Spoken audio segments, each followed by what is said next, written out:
Ashama daawwattoota keenya jaallatamoo fi kabajamoo yooyyaa oolmaa bultiini badhaadha. Bakka jirtanitti hunda nageenyi kenna isin haadha qabu isiniin jenna tamsaasa kenna kasaatii kana isin biraan gahuu fi dhufnee argamna jirra. Waa takka lama sadii goonee achiin dubattu gara sagantaa kana kallattii nu dabarra. Sagantaan kun Facebook fi YouTube gubbaa nu argama. Warreen daawwachuu asitti argamtan hedduu galatooma. Sagantaa kan qoqoodaa faffacaasaa waliin nu gayaa jenna. Karaa biraatti namoota YouTube irratti deemee share godhee achiin dubattu tamsaasa kana isin biraan gahuu deema. Gara booda ammoo sagantaa kan dhufne irra deebinee bal'inaan odeeffannoo amma isin gaggabaabsinee himnu kana isin biraan gahuu akka deemnu asumaan isinitti nu barbaanna. Sagantaa kana onlaayinii yookaan ammoo laayivii dabarsaa ture. Laayivii waan tuqe hin seenee taayaa ture. Daqiiqaa takkaa fi sekondii 10 akkas isin eegsise dhiifama guddaa kudha karaa sunii fi durii sa'aatii dheeraa isin eegsisaa ammaan tana gabaabsaa dhufee jira. Sa'aatii isin eegsisu kana amma odeeffannoon har'a nurratti xiyyeeffannaa jiru. Humni naannoo Tigraahii bulchu TPLF yookaan adda bilisummaa uummata Tigraahii Abut magaalaa gudditti Eritiriyaa irrattu haleellaa misaayilii yookaan rokkeettii dhaqqabsee jira. Haleellaan kun miidiyaaleen gaafa Afrikaatii fi akkasumas maddeen dippiloomaatotaatii fi Rooyitersii fi maddeen oduu gurguddoon addunyaa gabaasaa ka'aa jirani.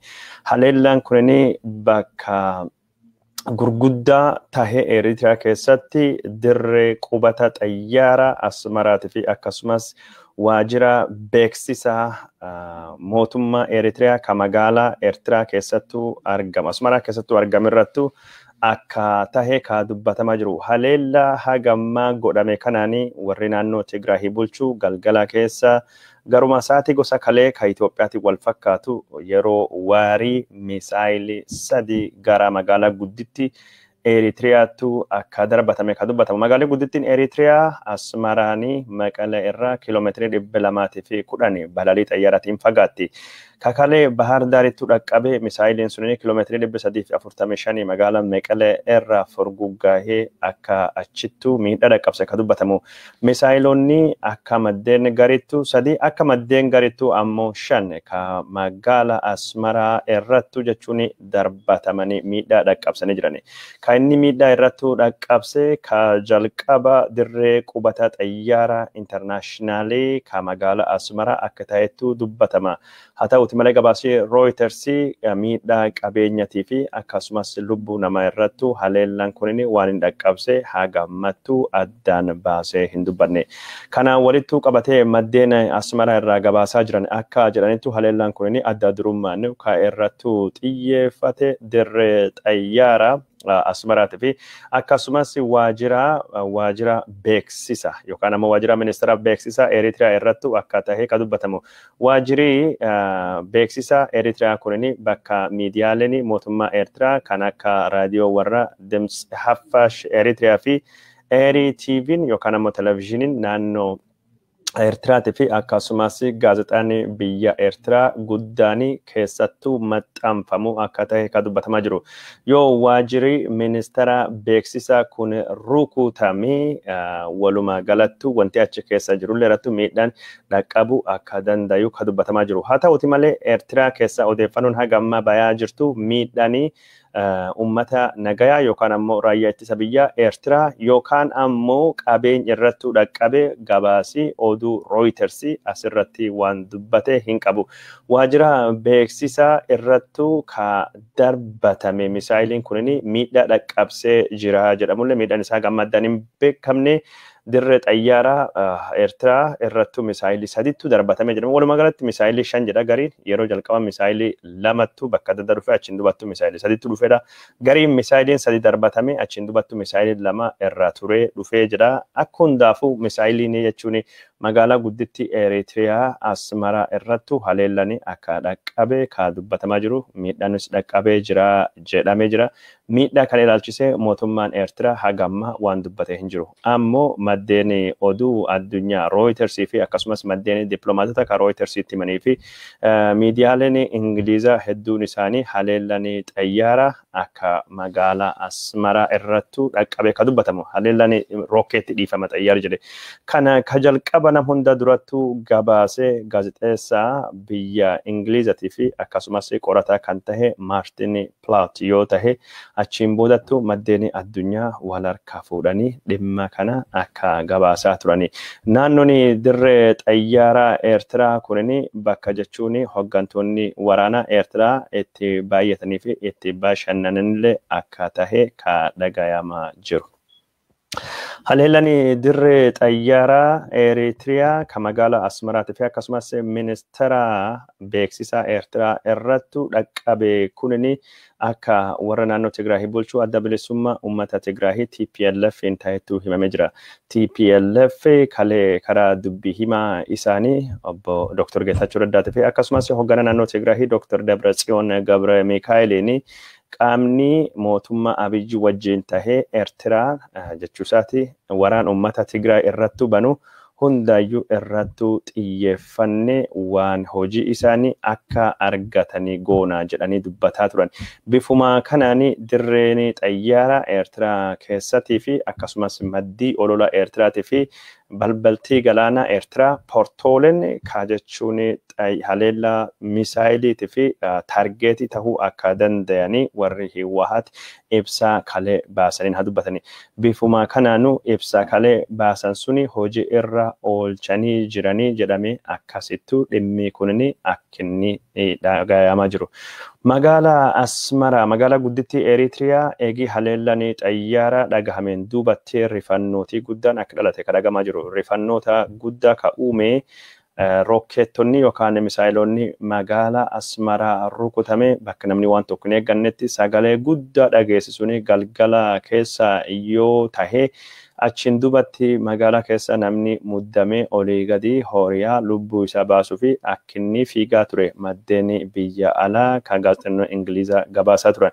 Muddamsuun namoota kunini warri Tigraahii yoo misaayilii asittuu darbachuu danda'anii bakki Eeritiraa hundinuyyuu yookaan ammoo lafti Eeritiraa kamiiniyyuu taargeetii haleellaa waraana tahuu dandeetti sodaa jedhan akka qabamuttuu dubbachaa jira. Odeeffannoo karaa biraatiin yeroo ammaan tana haleellaa xayyaaraatiin duubattu telefoonaa fi intarneetiin Eertiraa keessalleetu citee jira jechuudhaan maddii oduu Reuters gabaasee jira. Reuters akka inni gabaasetti maddii intarneetii fi telefoonaa ka Eertiraa keessa citee kunini haleellaa dhaqqabee fi miidhaa inni dhaqqabse qulqulleeffachuu irratti rakkoo nurratti uumee jira jechuudhaan Reuters gabaasee jira. Haleellaa misaayiloonni naannoo Tigraahii Eritiriyaa irrattu dhaqqabsaniini ifaan Eritiriyaa keessatti guututti badee jira jechuudha. Reuters gabaasee jira. Akka maddii oduu Reuters gabaasetti yeroo ammaan tana magaalii Eertiraa guddittiin Asmaraanii dukkanaanii liqimfamtee jirti. Dukkanni kun jechuun humna elektirikii biyya sana irratti jechuun tarkaanfiin fudhatame yookaan ammoo mootummaanii akka jechuun ummati mana hin baane fi godhamuttu hin beekamu ammoo Eritiriyaa keessattu ifaanii akka badetti dubbatamaa jira. Haleellani warra jechuun Hiwaatiin Eertiraa irrattu dhagayame akkuma sila dubbannetti yeroo ammaan tana sodaa guddaa akka uume ka dubbatamaa jiru. Haleellani TPLF magaalaa Asmaraa dirree xayyaara Asmaraa irratti fi akkasumas ministeera beeksisaa Eertiraa irrattu gaggeesse Eritiriyaa guututti gara waraanattu akka oofuu danda'amu ka dubbatamaa jiru.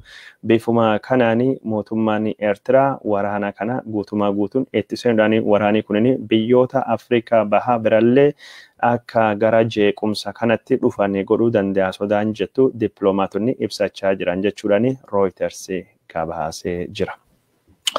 Odeeffannuma haleellaa xayyaaraatiin walittu qabateen karaa biraatiin ammoo Eritiriyaan waraana ishii gara dirree xayyaaraattu bobbaasuu fi dirree naannoo Tigraayittu bobbaasuu fi akka qophaawaa jirtu maddeen Eertiraa irra bahanii ka dubbachaa jirani. Haa ta'uutii malee warri Eertiraa durumaayyuu waraani isaanii Itoophiyaa keessa seenee jira jechuudhani warri mootummaa naannoo Tigraay himachaa akka jiranii ka dhagama jira.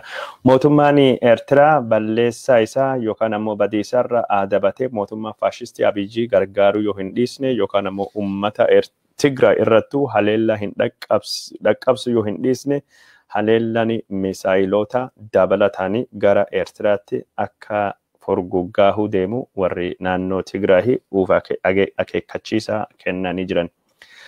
Odeeffannuma waraanaa karaa biraatiin ammoo waraanni naannoo Tigraayitii fi mootummaa Abiy jidduutti gaggeeffamaa jiru har'a magaalaa Sanaafee naannoo Setiti Eritiriyaa keessatti wal lolaa akka oolee ka dubbatamaa ture.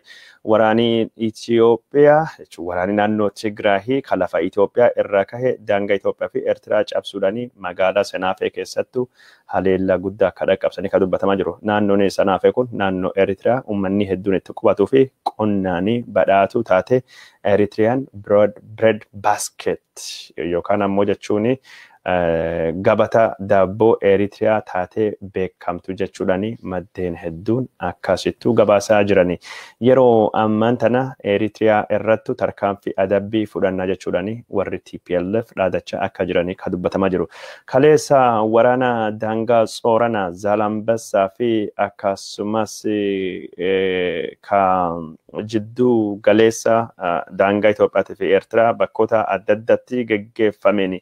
Humni raayyaa ittisa biyyaa Eritiriyaa mootummaa Abiyooti kaasahee wajjin qindaahuudhaanii haleellaa warri nurratti banee ofirraa faccisne deebisne jechuudhaanii warri Tigraahii dubbachuu isaanii gabaasne turre. Warri Tigraahii akka jiranitti waraanii Eertiraa ka haleellaa fi gabbaa'ee rukutamee achiin dubattu baqatee gara daahoo isaa mishigi isattu deebi'uu fi dirqamee jira jechuudhaanii akkasittuu gabaasan. Torbaanuma darbe dhuma irratti karaa lixaatiin gara lixa Tigraahitti yookaan Tigraahii lixaa jedhuti sirreeffadha. Tigraahii lixattu waraana gaggeeffameeni waraanii naannoo Tigraahii milishoonni naannoo Tigraahii magaalaa Humaraa gadhiisuudhaanii waraan Abiy kagarasittu deemaa jiranii cabsanii itti seenuudhaanii waraana 10,000 olii boojine konkolaataa 25 olii harka hiikannee meeshaa waraanaa wajjin Tigraahittu galchine cabsaanii yookaan ammoo qoraxaan itti seenne injifannoolee gurguddoo arganne jechuudhaanii warri Tigraahii dubbachuun isaanii ni yaadatama. Karaa biraatiin ammoo waraanii Abiy Ahmed Tigraay irrattu milishoota Amaaraa wajjidhaan ta'uudhaan tarkaanfii fudhatanii magaalaa Allamaaxatii fi Waajaa Tihnegi yookaan ammoo TPLF jalaa bilisaa baasnee jirra jedhee miidiyaan Itoophiyaatii fi kan naannoo Amaaraa dubbata jira. Tihneg jechuun Tigraay Hizboch Netsaannet Gimbaar maqaa miidiyaan warra Amaaraa uummata paartii Hewwahatii yookaan ammoo Hizbawi Wayyaanee Haarነት Tigraay ittiin yaamu maqaa warri hin jaalannedha. Akkas ta'uutu ibsamaa jira naannoo Walloo Kaabaa yookaan ammoo jechuun naannoo Tigraay zoonii kibbaa lafa raayyaa bilisa baasaa gara Meqeleetti himalaa jirra jechuudhaani warri Itoophiyaa akkasittuu dubbachaa jiran. Kalee haleellaa magaalota Amaaraa Bahar Daarii fi Gondar irrattu rokkeettiidhaan dhaqqabseeni miidhaa guddaa warri naannoo Tigraahii dhaqqabsu gabaasuun kenna ni yaadatama. Kunin kanumaan odoo jiru naannoon Tigraahii Tekkezee laga jedhamu irraa anniisaa elektirikii madduu deebistee hojjisiisuu akka jalqabde ka dubbatamu.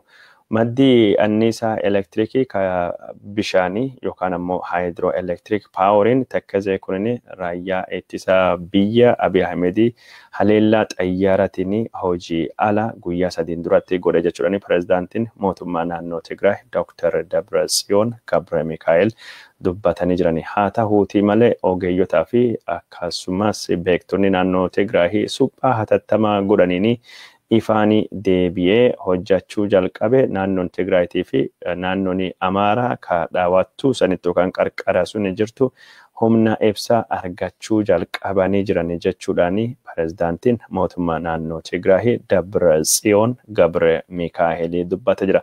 Dabratsiyoon Gabramikaa'eliitii fi akkasumas dubbii himaanii mootummaa naannoo Tigraay Dr. Geetaachoo Raddaa ammaan booda haleellaa kamiifuu humna deebisuu dandeenya waraanii Tigraay qofa osoo hin taane Tigraay alattuu ta'uu deema. Humni badii faashistii uummata Tigraay jilbeeffachiisuu barbaadu yoo haleellaa isaanii hin dhaabne jedhee dubbatee jira. Odeeffannuma waraanatiin walitti walittu qabatee gabaasii naannoo Amaaraa irraa dhufaa jiru akka addeessutti yeroo ammaan tana milishoonni naannoo Amaaraa gara jechuun wallootiin lafa Amaaraa hedduu bilisa baasaa jiran lafa kan irratti bulchiinsa jechuun ummata Amaaraa fi ta'uu dhaabna jechaa dubbachaa akka jiranii ka dhagahe. Humni jechuun naannoo kan bilisa baasuu deemuu kun haleellaa misaayilii yookaan rookeettii darbatamullee ofirraa ittisuu danda'a jechaa jiran. Akkamiin ofirraa ittisuu akka dandayamu ammoo wanni dubbatame hin jiru. Mootummaan Itoophiyaa rookeettiin magaalaa Gondarii fi magaalaa Bahar Daar fi irrattuu darbatame humni badii Tigraahii jira jedhee of fakkeessuu fi abdii dhumaa ka inni ofitti horuu fi meeshaalee harkisaa jiru walitti suphee darbatu jechuudhaan ibsuun isaanii argama. Meeshaalee harkisaa jiru ka gadafe sana ammallee suphee gara Eertiraa darbate jechuudhaan feesbuukii irratti mootummaa Itoophiyaatiin qoosan godhama akka jiru kadhagame. Kalee muummichi ministeera Itoophiyaa Abiy Ahmed waraana Tigraahii keessa mo'achuu fi guyyaa 3 qofattuu nu barbaachisaa jechuun isaa ni yaadatama. Daawwattoota keenya jaallatamoo fi kabajamoo gabaasii kennine ka waraana naannoo Itoophiyaa kaabaa Tigraahii fi mootummaa Abiy jidduutti gaggeeffamaa jiru itti fufee jira. Odeeffannoo miidiyaaleen addunyaa jettee takkaa lama gurri isin buusne gara odeeffannoo Oromiyaattu deemna. Odeeffannoon mootummaan gamtoomanii fi mootummaaleen adda addaa baasaa jiraniin waraanii kun gaagaaminsa namooma hamaa uumee jira. Baqattoonni 20,000 gahanii gara Suudaanii dhufanii haala jechuun qabiyyee dinagdee fi qabiyyee mootummaa Suudaan darana rakkoo keessa galchuu danda'a jechuudhaan mootummoonni gamtooman dubbata jira.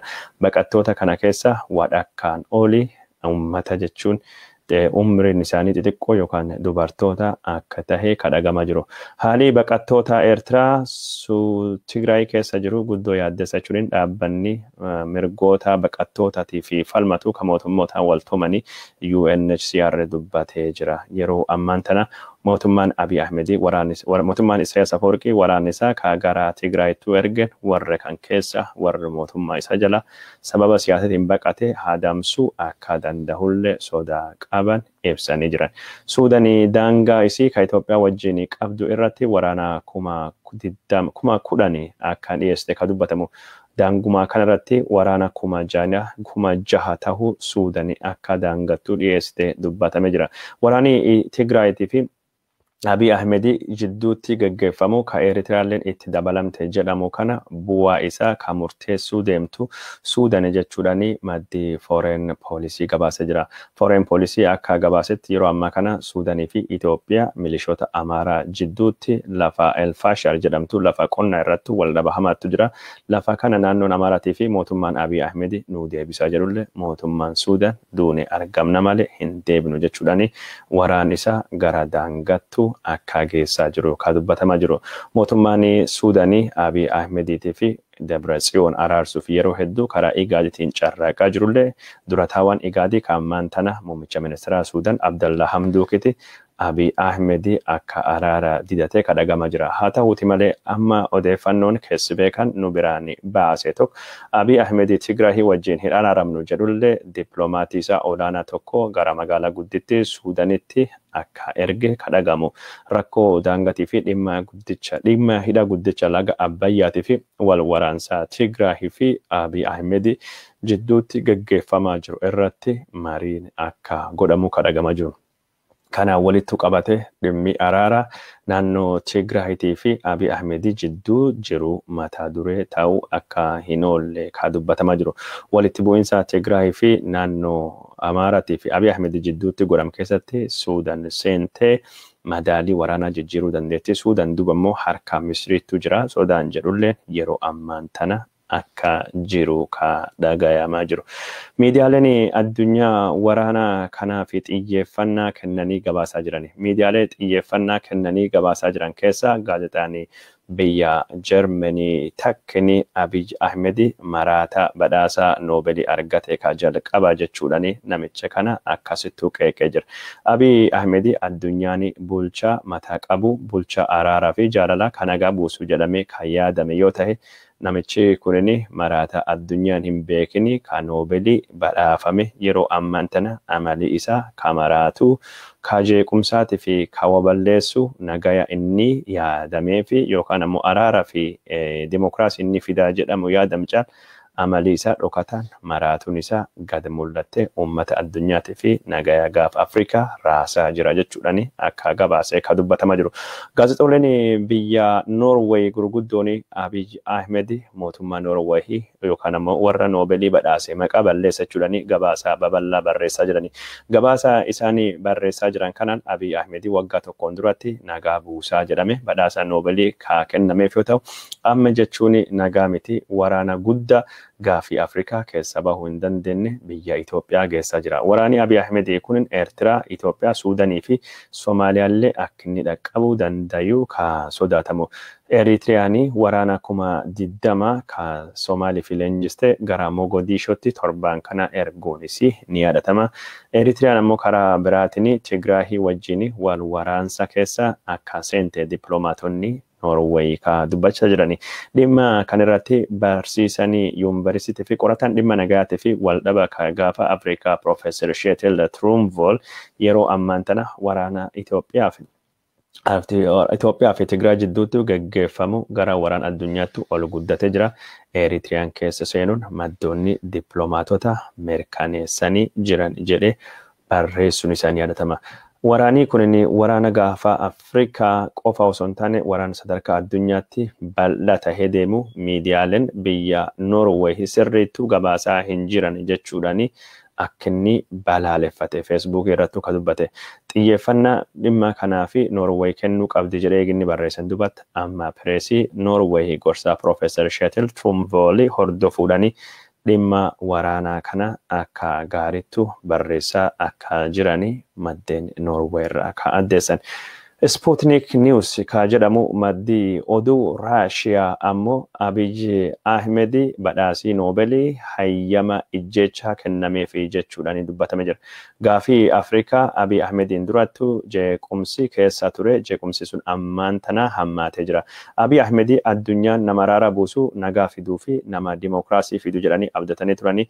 Abiy Ahmed ka addunyaan ittiin beekamin nama ejjeese dhiigaa lolaasu badhaasa Noobelii kan inni argate kan addunyaan faaruu isaa kan nagaa buusuu fi kan araaraa fi kan dimokiraasii hidhamtoota manidhaa hiikuu irratti yeroo xiyyeeffate Abiy Ahmed waggoota lamaan darban kana keessatti dhiiga nama lolaasuu fi ijjeesuu irrattuu xiyyeeffate jechuudhaan Sputnik barreessee jira.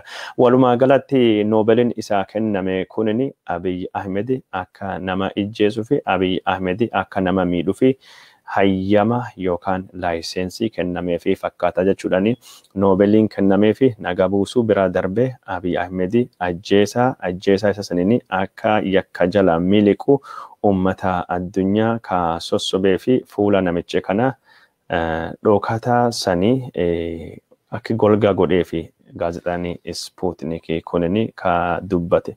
Daawwattoota keenya jaallatamoo fi kabajamoo waraanni naannoo Tigraahitii fi mootummaa Abiy Ahmedii fi milishoota Amaaraa jidduutti gaggeeffamaa jiru gara walitti bu'iinsa duguuggaa sanyiitti deemuu akka danda'u mootummoonni gamtoomanii dubbatanii jiranii. Mootummoonni gamtoomanii Amnesty International magaalaa Maayikaadiraa keessatti gochi yakka waraana raawwate jedhamee eegi gabaafameen booda kanaan dura wanni godhamuu deemu yakka waraana ta'uu danda'a ka jedhe mootummoonni gamtooman amma sodaa ol guddisuudhaan gara duguuggaa sanyii tahuu akka danda'u sodaa qabanii ibsachaa jiran. Mootummoota gamtoomanii keessa warri jiranii ka Tigraayitii fi akkasumas gamtaa Afrikaa keessa ka jiranii akka ari'aman mootummaan Itoophiyaa gaafatee jira jedhamee jira. Keessattuu jechuun dhimma nageenya Afrikaa gubbaatti gorsaa Komishiinarii Afrikaa akka ta'e dhalataa Tigraahii akka ari'amu gaafatamee gamtaan Afrikaa gussuun isaa dheekkamsuu dippiloomaatota birattuu akka inni kaasee kan dubbatamaa jiru. AMISOM yookaan ammoo nagaa buustota mootummoota gamtoomanii Somaaliyaa keessatti dhalattooti Oromootii fi Tigraahii ari'amuu fi hidhamuu warra hariiroo Itoophiyaa fi Somaaliyaa fi Jibuutiin qabdu akka hammeessee kadhagama jiru. Itoophiyaan yeroo ammaa kana waraana 20 olii Somaaliyaa keessa akka qabdu kadhagamu. Waraanni Tigraahii wajjin jiru waan hammaateef waraanni ishii 20 Eertiraa Somaaliyaa keessa akka baasetu kan dubbatamu. Bakki isaanii ammoo waraanii Eritiriyaattu yookaan ammoo biyya Eertiraattu leenji'anii 20 waraana federaalii kan mootummaa Farmaajoo deeggaruu fi Asmaraa irraa gara Mogadishoo akka deemame kan dubbatamaa jiru. Yeroo ammaan tana waraanii naannoo Tigraayitii fi mootummaa Abiyyi hammaachaa jiru kanatti milishoonni naannoo Amaaraa qaama waraanaa tahuun waraanii kunin waraana ummataa fi ummata naannoo fi naannoo tahuun isaa akka malee yaaddessaa akka ta'e hayyoonni hedduun dubbachaa jiran. Raayyaan ittisaa biyyaa tarkaanfii inni fudhatu ni deeggarraa malee milishoonni naannoo Amaaraa keessa seenanii tarkaanfiin isaan fudhatanii ka heera biyyaa diigdu jechuudhani naannoo fi naannoon wal waraansi warri godhee karaa mootummaatiin deeggaramuun balaa gurguddaa uumaa jechuudhani aktivistoonni Amaarayyuu dubbachaa jirani. Dhimma kanarratti yaada isaanii kabarreessee daayireekteriin isaatii kadura Abbebee Golaa tarkaanfii mootummaa federaalii malee tarkaanfii humni addaa mootummaa Amaaraa fudhachaa jiru yookaan milishoonni Amaaraa fudhachaa jiru hin deeggarru jedhee barreessa jira. Haa ta'uuti malee miidiyaan Abiy Ahmed ammaan tan inumayyuu tarkaanfii raayyaa ittisaa biyyaa jechuu dhiisanii milishoonni naannoo Amaaraa tarkaanfii fudhatanii. Milishoonni naannoo Amaaraa raayyaa ittisa biyyaa wajjin qindoominaanii tarkaanfii fudhatanii jedhanii akkasittu gabaasa akka jiranu ka hubatamaa jiru. Daawwattoota keenya jaallatamoo fi kabajamoo gabaasa kenna ka waraana Itoophiyaa fi Eertiraa isin biraan gahuutu jira. Mootummaan Ameerikaa calleessii guddaan inni filate kun maani gaafa biyyitii gaafa Afrikaa Itoophiyaan ka uummata miliyoona 115 ole qabdu biyyitii guddittiin Afrikaa lammaffaan uummataan gubachaa jirtutti waraanni kun ammoo gaafa Afrikaa waliin gayaa jirutti pirezidaant Doonaald Tiraamp bulchiinsiisa eessa jira jechuudhani xiinxaltoonni Ameerikaatii fi dhimma gaafa Afrikaa warri qoratu barreessaa akka jirani kadhagama jiru.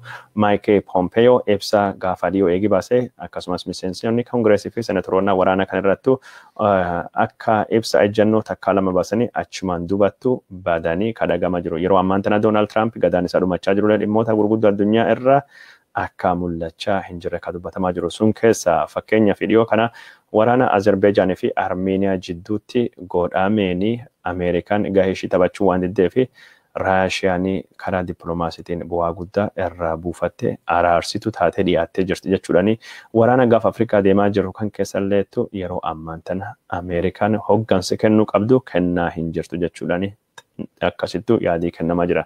Kana walittu Susan Rice Baayidenii fi ministeera haajaa Ameerikaa ala ta'uu dandeettu jedhamtee kan yaadamtu yeroo Ameerikaan hoggansi ishii mul'achuu qabu jechuudhani akka dubbatte ka dhagahama jiru. Daawwattoota keenya jaallatamoo fi kabajamoo dhimma wal waraansa naannoo Tigraayitii fi mootummaa Abiyyi irraa amma immoo gara Oromiyaatti deebina. Oromiyaa manidhaa wayyaanee keessatti badii tokko malee ka dararamaa turanii hidhamtoonni siyaasaa Oromoo 3 gadhiifamuun warra dhagahame jira.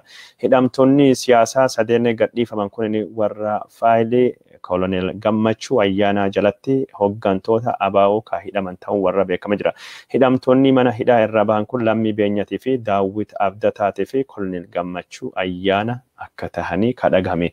Hidhamuu warraayyuu sirrii miti baga nagaanii manhidhaati baatanii warra hidhame kabirallee gadhiisaa jechuudhani miidiyaa hawaasummaa gubbaatti akkasittuu barreeffamaa jira. Yeroo ammaan tana hidhamtoonni hoggansa ABO hedduun isaanii mirga wabii manii murtii eeguufillee poolisii fi abbaan alangaa ajaja sun guutuu dadhabanii akka manhidhaattu dararamaa jiranii ka dhagayamaa jiru. Mootummaan Itoophiyaa Abiy Ahmed naannoo Tigraayitti kan argamu warshaa sukaaraa Walqaayitii irratti xayyaaranii haleellaa dhaqqabse jechuudhani maddeen naannoo Tigraayii himatanii jirani. Haa ta'uuti malee odeeffannoon kun qaama bilisaa irraa mirkanaa'uu akka hin danda'amini ka dubbataa jiru. Yeroo ammaan tana haalli hidhamtoota siyaasaa Oromoo baay'ee yaaddessaadha jechuudhani Oromoon dubbachaa jirti. Yeroo ammaan tanatti dhimmi kun yaaddessaa akka ta'e Jawaar Mohammadiitii fi Hamza Booranaa Shimsaddiin Xahaatii fi Baqqalaa Garbaafaati. Dhimma warra irrattuu kan murteessu warra security fi humna ittisaa biyya Itoophiyaa to'atanii ka Amaaraa walgahii iccitiidhaan kalee godhatan keessatti mormii ammaan jirtu tana wayyaanee cabsanii guutummaa guutuu Itoophiyaa keessa cabsuu fi hidhama siyaasaa ka ta'e Jawaar Mohammad irrattu tarkaanfii fudhachuu qabna jedhanii iccitiidhaan kalee wal mari'achaa akka oolame ka dhagahamaa jiru. Wal marii kan irrattu OPDO yookaan ammoo paartiin Oromiyaa bulchuu Biltsiginnaan Oromiyaa akka walii galee ka dhagahamaa jiru. Biltsiginnaan Oromiyaa yeroo ammaan tana saamicha lafaatii fi ajjechaa Oromoo malee wanni inni irrattu xiyyeeffate akka hin jirre ka dhagahamaa jiru. Oromiyaa keessatti bakka adda addattuu mootummaa fi waraana gaggeeffamaa jiru kana deeggara jechuudhaani qotee bultootaa fi horsiise bultootaa fi abbootii qabeenya Oromoo saamaa akka jiranii ka dhagahame. Godinoota Oromiyaa hedduu keessatti sangootii walitti guuramaa jirani. Warri garii sangoota mootummaan guura jedhe horii mootummaan guura jedhe ka guuruu hin dandeenye qoosayyuu argatanii jirani. Sangootii kaleen walitti qabne rookeetti yookaan misaayilii naannoo Tigraayitti harkaan nuuf facaasee kanaafuu yeroo nuu kenna. Sangoota san walitti rarreessanii finna jecha akka qoosallee jalqabanii odeeffannoon tokko tokko biyya keessa akka bifa qoosatiin dhufaa jirti. Magaalota Harargee Bahaa, Harargee Lixaatii fi Arsii Lixaa, magaalota Baalee Bahaatii fi Arsii Bahaa keessatti yeroo ammaan tana qotiyoota hedduu walitti qabanii gara jiddu galeessa fida akka jirani. Qotiyoota kana yookaan ammoo sangoota kana humnaanii qotee bulaa horsiise bulaa irra akka guuramaa jiru ka dubbatamaa jiru. Godinoota Gujiitii fi Booranallee keessatti wanni wal fakkaatanii akka tayaa jiru ka dubbatamaa jiru. Kunin kanumaan odoo jiru tarkaanfii jechuun abaaboo shan irratti fudhanne jechuudhaani uummata fayyaaleeyyii yookaan uummata nagayaa 67 oli raayyaan ittisa biyyaa Abiyyiitii fi milishaan Oromiyaa Wallaggaa Lixaa keessatti torbaanuma kana ijjeesuu isaanii karaa miidiyaa warraatiin ibsanii jiran. Torbaanuma keessatti tarkaanfii abbaa torbee irratti fudhannu jedhaniin ammallee miseensa abbaa torbee nama 4 ijjeesne jedhee mootummaan Itoophiyaa dubbatee jira. Mootummaan Itoophiyaa yeroo ammaan tana waraana bal'aa uummata Oromootiin keessa jira. Haa ta'uutii malee waraana naannoo Tigraay wajjin gaggeessaa jiru keessatti waraana maallaqa buusa jedhee Oromoo akka inni saamaa jiruttu himamaa jira. Oromoo saamaa Oromoo ijjeessaa jiru raayyaa ittisa biyyaatii fi dhiigaa kenna yookaan ammoo dhiigaa walittu qaba jechuudhaani akkuma uummata Oromoo cinqettu jira waraana kana deeggara jechuudhaani akkuma uummata Oromoo saamettu akkuma jirutti dubbatamaa jira. Karaa biraatiin ammoo hidhaa fi ajjeechaa fi saamichaa fi akkasumas biyya baasuu mootummaa Oromiyaa uummata Oromiyaa irratti waraani Abiy Ahmed akka hammeessaa jiru ka dubbatamaa jiru. Odeeffannoo karaa biraatiin duulii Abiy Ahmed artistoota fi aartii Oromoo irratti gaggeessu hammaatee jira. Wayita waraanii Tigraay wajjin gaggeeffamaa jiru kanatti artistoota Habashaa wajjin tahe Abiy Ahmed duula raayyaa ittisa biyyaatii fi haa dhaabbannu jedhu boree gaggeessu deema. Duula kanaani boree ganamirraa kaasee namuu bakka jirutti onnee isaa kabitaa irraa harkaa keewwate raayyaa ittisa biyyaatii fi kabaja qabu ka ibsatu jedhu ka artistoonni Habashaa gaafatte Abiy Ahmed akka deeggaru karaa feesbuukii isaatiin barreessee jira. Kanammoo miidiyaaleen Itoophiyaalleen wal harkaa fuudhanii barreessaa jiranii. Wayita yaamicha artistoota fi aartii Habashaatii fi deebii hatattama akkasii deebisu kanatti Abiy Ahmed artistoota Oromoo saamicha irratti godhuudhaanii tuma ijjeesaa biyya baasaa akka jiru kadhagame jiru. Artistoonni Oromoo torbaan kan keessa ka biyya baanii akka jiran kanan dura gabaasni turre. Artistoota Oromoo jaalatamoo keessa artisti Jaafar Yuusufi hidhamee manhidhaa keessattuu akka malee akka inni dhukkube kadhagamu. Yeroo ammaa manhidhaa irra gara mana hospitaala geeffame akka yaalii argatamu carraaqaa akka jiru ka dubbatamaa jiru. Jaafar Yuusufi yaalii isaatii fi waanis barbaachisu akka argatuu fi duulii goofandimii banamuun isallee dhagayamee jira. Karaa biraatiin ammoo Abiy Ahmed duuluma artistii irratti fudhataa jiru kana itti fufsiisaa jira. Duulii kunin qaama itti fufiinsa ajjeechaa Hacaaluu fi Daadhii Galaan irrattu godhame ka aartii fi artistii Oromootii fi diddaa Oromoo ka karaa aartii dhaamsuu yookaan cabsuu Abiy Ahmed ilaalcha nafxanyaa bakkaan buusuu irrattu hojjechaa jiru. Duulii kunin aartii fi artistiin Oromoo YouTube irratti akka sagaleen arganne miidiyaa hawaasummaa irra callisiisu ka deemaa jiru sanii itti fufiinsa isaati jechuudhaani akkasittuu gabaafamaa jira. Odeeffannoo karaa biraatiin ammoo dhaabni ABO jedhamu yookaan ABO gamtoomee fi ABO araarsoo biqilaa kan jedhamu yeroo ammaan tanatti waan Itoophiyaan itti jirtuu fi Oromoon itti jirtu waan quba qabu hin fakkaatu. Dhaabni kunini ABNii fi Izeemaa wajjin ta'uudhaani nagayaa biyyaatii fi waraan Eertiraa fi Abiy Ahmedii fi nafxanyoonni Amaaraa uummata Tigraay irrattu banaa jiranii ka ABO shan irrattu banaa jiran akka deeggaran dubbatanii jiran. Kun jechuun waan akka malee nama ajaa'ib tokko yeroo ammaan tanatti warri falmitoota Oromoo maqaa sochootatu hamba Abiy Ahmed argachuu fi kaayoo Oromootii fi kaayoo sabaa fi sablammii akkasittuu gurguraa akka jiranii ka dhagahamaa jiru. Odeeffannoo karaa biraatiin ammoo hogganaanii paartii falmituu naannoo Somaalii keessaa tokko ka tahee Jawaar Mohammadii deeggartaa jechuudhaani eegdota pirezidaantii mootummaa naannoo Somaalee Mustafaa Akchaariitiin akka tumame ka dhagayaa jiru. Yeroo hedduu of eeggannoon kenname ilaalcha Oromootii fi Jawaar Mohammadii jalaa bilisa of baasi jennaan if baasu eegii didatee tarkaanfiin kun irrattu fudhatame jechuudhaani maddeen naannoo Somaalii gabaasaa akka jiranii ka dhagahamaa jiru. Yeroo ammaan tana waraana naannoo Tigraay wajjin godhe keessatti muddamsuu hama keessa kaseene raayyaan ittisa biyyaa ka Abiy Ahmed milishoota badii dhaqqabsuu fi Finfinnee seenan ka Alshabaabii 14 qabne jechuudhaani komishiniin poolisii federaalii dubbate jira. Poolisiin federaalii kunin ibsa baaseen ka suuraadhaan deeggarame warri 14 ka Somaalii kunin ergamsa badii fudhachuudhaan Itoophiyaa irratti haleellaa shororkeessa dhaqqabsuu fi akka qophaawaa turanii ka dubbate. Haa ta'uuti malee odeeffannoon kunin kijiba tahuu akka danda'u ka himamaa jiru. Abiy Ahmed yeroo ammaan tana waraana Tigraay irrattu baneen pireesii addunyaatii fi dippiloomaatotaa fi warri lixaa fuula dhoowwatanii Abiy Ahmed badhaasa Noobeelii ka argate wal waraansa walii keessa biyya Itoophiyaa galchuudhaanii gaafa Afrikaa nagaa dhowwuu deema. Namtichi kunini tarkaanfiin inni fudhataa deemu qaroomina yookaan ammoo bilchala dippiloomaasitii fi hayyummaa hin qabdu jedhanii balaaleffachuu yaan jalqabaniif amma ajandaa kallattii faranjii yookaan ammoo warra lixaa jijjiiruu danda'u shororkeessitoonni Itoophiyaa irrattu haleellaa dhaqqabsuu fi shororkeessitoota Somaalii ka ICC ka Islaamaa qabne jechuudhaanii ololaa kijibaatii fi oolfachuu akka inni barbaadu garsiisaa jechuudhaanii maddeen kennin himata Abiyyi shororkeessitoota 14 Finfinnee keessattuu qabne jedhan kana fudhatama dhabsiisanii jiran. Oromiyaa bakka adda addaa keessatti duulii dhiiga raayyaa ittisa biyyaatii walitti qabu fashalaa'ee jira. Raayyaa ittisa biyyaa ka dhiiga qeerroo fi qarree Oromoo dhangalaasu dhiigaa isaa walitti qabuun nurratti waajibaa miti yookaan haraama jechuudhaan qeerroo fi qarreen duula dhiigaa walitti qabu kan fashaleessan jiran.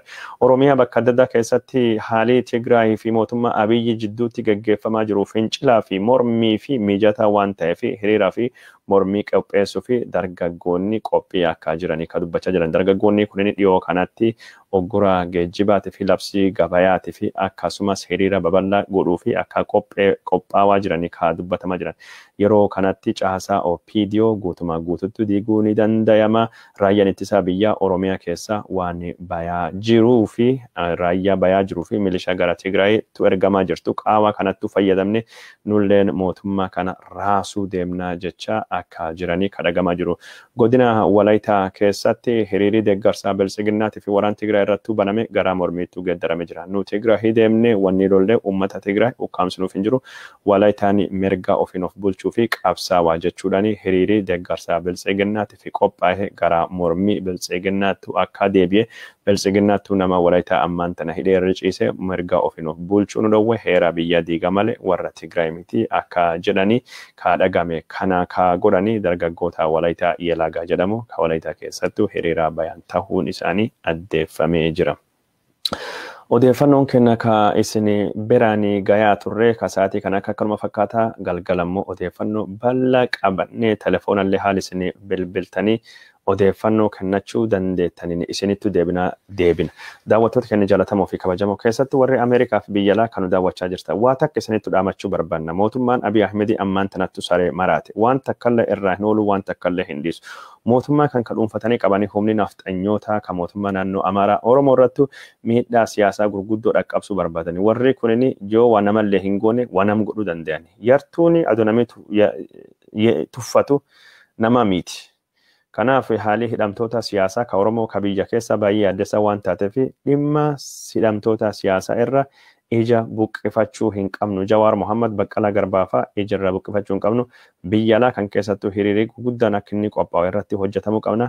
Biyya keessattuu ammoo qeerroon akka mormii godhu keessattuu hidhamtoota siyaasaa irratti waan dhaqqabu deemu kamiifiyyuu Abiy Ahmed itti gaafatama ta'uu jala sararree hawaasa addunyaattu mootummaa Ameerikaatti gamtaa Awurooppaatti gamtaa Afrikaatti wanni dhimma hidhamtoota siyaasaa akkaan akka inni yaaddessaa tahee dubbachuu qabna. Rakkoon Itoophiyaa rakkoo siyaasati. Rakkoon siyaasaa qawween hin furattu. Rakkoon siyaasaa miisaayilii yookaan haleellaa xayyaaratiin hin furattu. Wal mariin yookaan wal mari'achuun akka barbaachisu, haasan akka barbaachisu, haasaa kan keessatti immoo hidhamtoonni siyaasaa Oromootii fi hidhamtoonni siyaasaa hunduu gadhiifamanii marii hunda hammachiisu. Qaama dhimmi ilaalu hunda sabaa fi sablammii hammachiisu. Haala jechuun Itoophiyaan keessa seente rakkoo wal xaxaa fi lakkoo bada kan keessa ittiin bahuu dandeettu karbaasa akka waliin dhayanii akka karbaasa waliin baafatanii irratti hojjechuu qabna. Warra siyaasaa Oromoo ka ammaan tana biyyattuu galanii Abiyyi wajjin taayanii uummata Oromoo miidhaa jiranii afaan ittimuu qabnuun ittimne warri kun akka isaan qabsoo Oromoo keessaa badii itti jiran irra of deebi'anii yookaan ammoo keessaa bayanii gorsuu danda'uu qabna.